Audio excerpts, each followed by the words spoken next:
Se Deus me acordar de madrugada pra orar por você, eu vou nas retas e nas curvas dessa estrada. Eu faço qualquer pausa pra interceder por você, pra enxugar suas lágrimas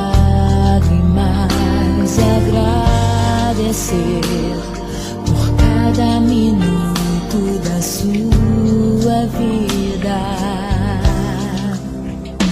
pelo dia em que você me escolheu, amigo.